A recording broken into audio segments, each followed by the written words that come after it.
皆さんごきげんよう、上川薫です。今回取り上げる話題は、日本の安倍総理が警告についての話題を施政方針演説の中で述べました。今回はそのことについて触れていきましょう。安倍晋三首相が警告についてのお話をしたのは、これが2年ぶりです。去年は全くその話題について触れませんでした。ですから、1年間を置いたことによって、今年は我が国のことを気にかけているんだなと、素早くあちらの国の報道機関中央日報が記事を上げていました。しかし、安倍晋三首相の言葉の意味を理解しているのかといったところについて、少し解説をしていきましょう。それでは安倍総理が警告についてどのような発言をしたのか、ニュースを見ていきましょう。首相、2年ぶり警告に言及。元来重要な隣国と不満にじむ。安倍晋三首相は20日の施政方針演説で、昨年の演説で省いた警告との二国間関係への言及を2年ぶりに復活させた。隣国として警告を重視していることを示した形だが、言外にはムン・ジェイン政権に対する不満や不信が滲んだ。首相は演説で警告について、元来基本的価値と戦略的利益を共有する最も重要な隣国と指摘した。あえて元来としたことで、ムン・ジェイン政権のためにそれらが共有できないことが強調された。首相は警告のパク・クネ前大統領の就任直後の平成25年2月の施政方針演説で、警告について自由や民主主義といった基本的価値と利益を共有する最も重要な隣国と述べていた。その後、パク氏が第三国で日本批判を行う告げ口外交を展開したことなどもあり、27年の演説では基本的な価値と利益の共有を削除、慰安婦問題の最終的かつ不可逆的な解決を確認した同年末の日韓合意を受け、28、29年の演説は戦略的利益を共有する最も重要な隣国との表現を用いた。だが、ムン・ジェイン氏の就任後はその表現も消え、昨年は二国間関係の文脈では警告に一切触れなかった。ムン・ジェイン政権が日韓合意を破り、いわゆる徴用工判決で生じた日韓請求権協定違反の状態を是正しないためだ。加えてムン政権は昨年、GSOMIAの破棄に一旦は動くなど、日韓の対立を安全保障分野にまで持ち込んだ。こうしたムン政権の対応への批判が元来の2文字にはあると見られる。首相は演説で、国と国との約束を守り、未来志向の両国関係を築き上げることを切に期待するとも述べ、請求権協定違反状態の解決策を示すよう求めた。安倍首相の発言を受けて、あちらの国の報道機関である中央日報がすぐさま記事を書いています。ただしその内容にはかなりの疑問符がつきました。安倍首相、6年ぶり、警告とは基本的価値共有、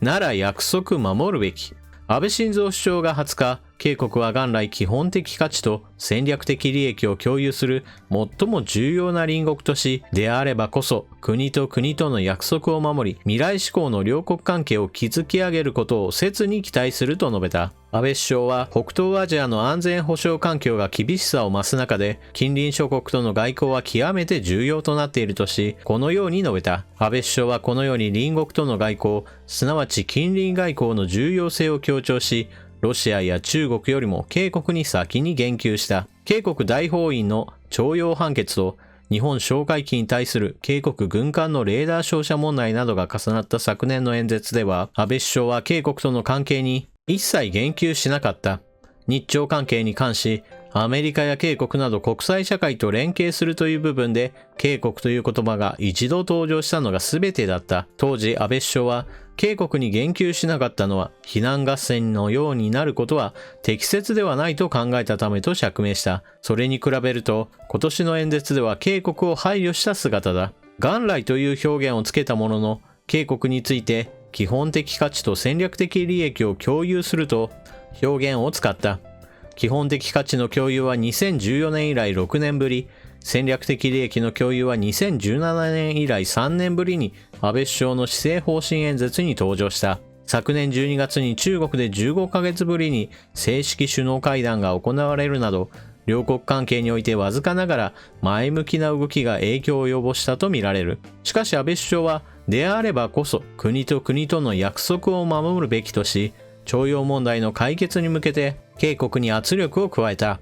約束を守ってこそ基本的価値と戦略的利益を共有する国に戻るという意味としても聞かれる。とにかく安倍首相が警告を配慮するような表現を使ったことに関し、東京の外交筋は、東京オリンピック開催国であり、2020年の外国人観光客4000万人を目標にしている日本としては、新年から警告を刺激する必要はないため、差し押さえられた日本企業の資産が現金化される前に、無飛散案であれ何であれ、警告が早期に徴用問題解決策を準備すべきとの要求性発言と解釈した。今回の安倍総理の発言で何が一番大事かといえば、それは元来という言葉を使っていることです。つまり、様々なことを言っているわけですが、現在警告との関係を考えたときに、ムン・ジェイン政権が全てを台無しにしている。だから何もできていないんですよと注文をつけたような形になっています。ですから、去年全く言及していなかったというのを無視したというふうに表現するのであれば、今年はより一歩進んで注文をつけたというのが真実です。ですから、警告に寄り添った、もしくはすり寄ったという表現は全く当たりません。関係が改善したというよりは、より強く、もう今年は注文をつけよう。去年は日韓関係のことを考えると少し摩擦を抑えようとした配慮があったとすら言えます。この認識の違いというものが、日韓の間でかなり大きなものになっています。中央日報は今回、安倍総理が警告についての話をしたことによって、少し物事が改善したなと受け取っているわけですが、安倍総理が元来という言葉を使ったことからもわかるように、もう無視をすることはない。これからは注文をはっきりとつけようと、ある意味一歩踏み出したとも言えるのです。また、これに関連して、茂木外相が、竹島は我が国の領土であるということをはっきりと明言するといったこともニュースの記事になっており、安倍政権が警告に対して甘い顔を見せたわけではないということがわかります。また、そもそも論として価値観がどんどん共有できないようになっているのは、ムン・ジェイン政権の政策のせいです。例えば、ムン・ジェイン大統領は北朝鮮との統合をいずれ成し遂げるということを何度となく発言し、そのことを国民に分からせるために歴史教科書の改ざんというものをどんどんと進めています。かつては記述されていた北朝鮮がいかにおかしい国かといった記述についてどんどんと削除を行っています。一方で反日教育については推進するという立場をとっていますから、国民の中で北朝鮮に対する嫌悪感というものがどんどんと薄れていく一方で、日本に対する反日教育というものは継続中というのですから、これで価値観を共有するというのはなかなか難しいものがあります。それこそ日本とあの国の中で共通認識としてあったものは、それは北朝鮮は敵であるという一つの認識です。これは日米韓3カ国にとって共有されるべき価値観だったはずですが、現在のムン・ジェイン政権は北朝鮮は敵ではなく、いずれは我々と統合する仲間である、友人であるというような政策をとっています。こういった政策があるために反米的な行動というものが目立ち、アメリカからの要求をなかなか受け入れない。日本との摩擦についてもむしろ大歓迎かのように様々なおかしな行動を取り続けているのです。ムン・ジェイン政権のこうした政策からもわかるように、安倍政権がこれまでの従来通りの主張、国家間の約束を守りなさいということを言い続けるだけで、おそらくあちらの国が自滅するような何かを起こすのは間違いありません。あとは、ムン・ジェイン政権が何か墓穴を掘った時にしっかりと制裁を与える、そういった日本側の強い態度というものを期待するほかありません。皆さんはこのニュースについてどのような考えをお持ちでしょうか。ぜひともコメントを書き込んでいってください。それではニュースについてはここまで。ここから先は少し余談のコーナーになります。今回取り上げる余談は、サブチャンネルの動画についてです。私のサブチャンネルは主にこのメインチャンネルのバックアップ的な要素というものが非常に強くあります。何しろ警告の話題について何か話をするたびにすぐに広告を停止されたりといったことが日常的に起こります。ですからこのメインチャンネルがある日突然 YouTube の運営により活動を停止に追い込まれる、いわゆるバンされるという可能性が非常に高いものがあります。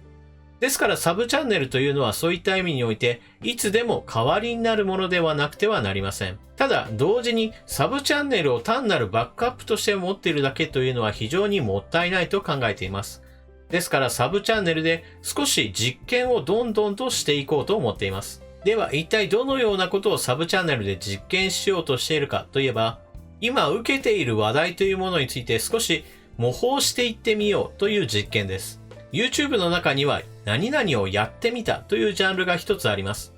例えば、お風呂場いっぱいにスライムを入れてそこに飛び込んでみたりといった動画は1人2人ではなく、ほとんど検索をかければ10人、20人、もしかしたら100人、200人といった人が他の人も動画にしているものです。このように一つ話題になる動画があれば、それを大量にコピーする人たちが現れるものです。ところが、全くやっていることは同じなのですが、それぞれの人の個性というものが出るために、人気の出る人というのも当然出てきます。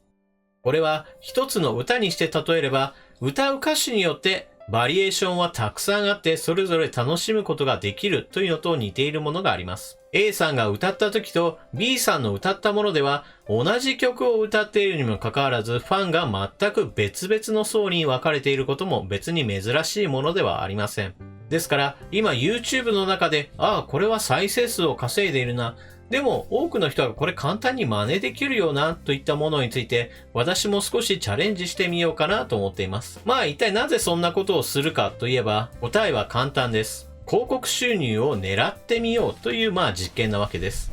今あなたがこの動画を見ているチャンネルは私にとってはメインチャンネルです。話題はほぼ全てが政治的な話題であり、この動画を見ているのはこの政治的な話題に関して関心を持っているかなり少ない人数です。ですから私はこの人たちというものを非常に大事にしなければならないと思っていますから、なるべく広告というものを挟まないように注意しています。動画を見る人にとってこの動画を見やすいというのは非常に大事だと思っているからです。広告がいっぱいだったらちょっと見づらいな。なんかもうこの動画お金目当てなんだなっていう風に見られたくはないからです。私が一体なぜこのチャンネルを運営しているかといったところは以前からお話ししている通りで、広告収入が目的ではありません。YouTube の道具としての価値を私が徹底的に使い尽くそうと思っているところが一つの答えです。そしてその先に目標が何があるのかといったところについては、私の過去の動画やもしくは生放送などでの会話などを通してぜひとも探ってみてください。そういった関係で、このチャンネルというのは再生数の割には、おそらく同種のチャンネルに比べれば、はるかに少ない広告収入になっていると思います。同じように、政治系のニュースについて取り扱う動画であっても、長さが同じでも、その動画の中に2回3回と広告を入れる人がいます。それに比べて私は動画の中で喋ってる間は広告を入れないようにしています。つまり単純計算で言っても3倍から4倍の差がついているはずです。そういったこともあってサブチャンネルでは少し再生数狙いで受けているネタをどんどんとコピーして自分なりにやってみようというのを挑戦しようと思います。ただし私にとってメインチャンネルはあくまでもこのチャンネルです。ですからサブチャンネルで何か動画を作るにしてもかなり簡単に作れるようなジャンルにしか取り組みません。ですからエンタメ系の動画がサブチャンネルで連続することにもなりますが、ぜひともサブチャンネルの登録は解除しないようにぜひともお願いします。それでは動画を最後までご視聴いただきありがとうございました。チャンネル登録していない方はぜひともチャンネル登録していってください。そして動画を見終わったら評価ボタンのクリックもぜひともよろしくお願いします。それでは次の動画でまたお目にかかりましょう。またね。